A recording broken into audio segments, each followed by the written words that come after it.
Good morning, class. As we have started with the explanation of chapter 8, the blue umbrella, and I hope the explanation of it is clear to all of you. Now, today we are going to do the exercises of it. The first exercise which we are going to do is tick the correct meaning of the statement.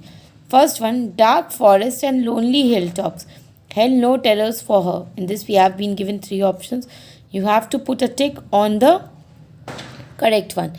Now, first, she was afraid of lonely hilltops and dark forest. She was not scared of hills and dark forest.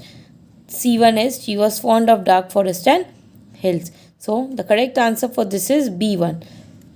So, put a tick in front of B1. Now, let us move to second one. They are very poor in the hills, said one of the men. The correct answer for second one is C1. The men said that most peoples in the hills are poor. So you have to put a tick in front of C1. Now, how you have to do this in your notebook?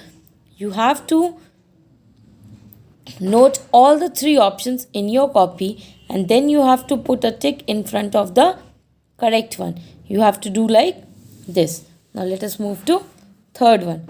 Hesitantly, nervously, Binya approached her. The correct answer for this is C1. Binya went towards her nervous and uncertain. So put a tick. And third one, put a tick in front of C1. Fourth one, the pretty blue umbrella had a cast spell over her, drawing her forward against her will. So the correct answer for this is she was captivated by the beautiful blue umbrella and moved towards it much against her wishes. Correct answer for fourth is A1.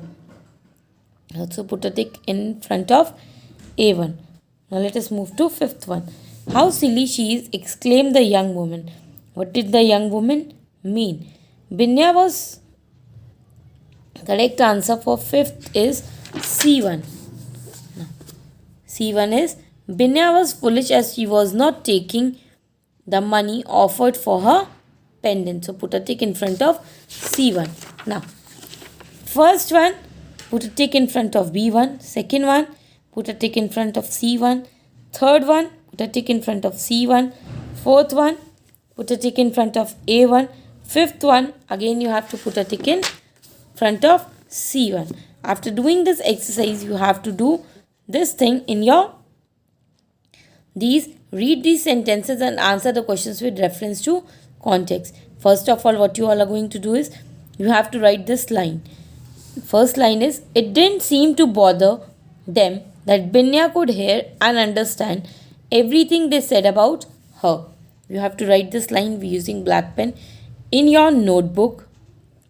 After that, you have to write question A. Question A is, who are them in these lines? Them are the picnickers. Who are them? Them are the picnickers. Now, again write the question using black pen, then the answer using blue pen. Now, let us move to B1. What did they say about Binya? Answer for this is, they were talking about Binya's torn and dirty clothes. They were talking about Binya's torn and dirty clothes. Again, you have to write the question using black pen and the answer using blue pen. C1 is, what did it seem that they were not bothered? It seemed that they were not bothered because they have thought Binya could understand.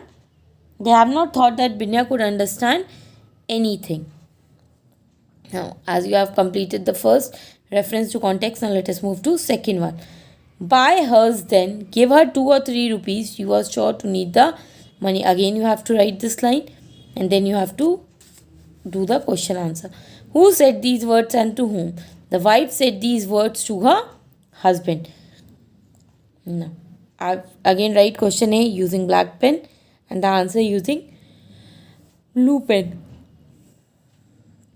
B1 is, what was the speaker asking to the listener to buy? Why? This is saying that what the listener asked to buy. The wife was asking her husband to buy the pendant with tiger's claw which Binya was wearing. She said it because she wanted it. Such pendants are not available in the markets. Now C1 is, did she actually need the money? What did she want? Did this question is asking, why did is it sure that Binya needs the money? She did not want the money because she wanted the blue umbrella. She was just wanting the blue umbrella. You have to do exercise A and exercise B in your notebooks. In homework, you have to learn the tick the correct meanings of the statement. Thank you.